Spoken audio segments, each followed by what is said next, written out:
ఇవాళ అధికారులను మేము అడిగినాం, ఇక్కడికి వచ్చిన తర్వాత స్పష్టంగా అడిగాం, అన్నారం సుందిళ్లలో గ్రౌటింగ్ చేసినారా అని అడిగినాం.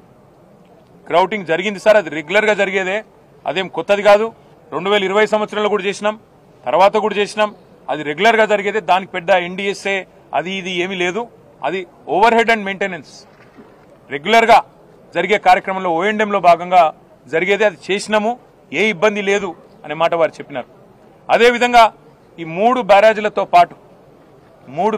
పాటు ఇవాళ 10 లక్షల క్యూసెక్కులు ఏదైతే కిందికి నీళ్లు పోతున్నాయో వృధాగా, దాన్ని కూడా మా కల్లారా చూసినాం.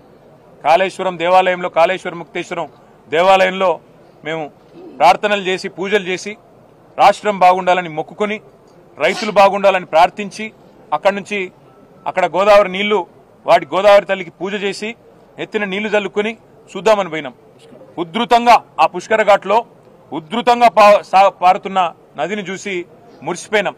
కానీ పైన చూస్తేనేమో LMD, MMD, ఆ పైన ఉండే మల్లన్న సాగరు, కొండపోచమ్మ సాగరు, రంగనాయక సాగరు, అన్నపూర్ణ ఇవాళ గొంతెండి నోరు వెల్లబెట్టి ఆ రిజర్వాయర్లు ఎడారిలాగా ఉంటే అది చూసి బాధపడతా ఉన్నాం.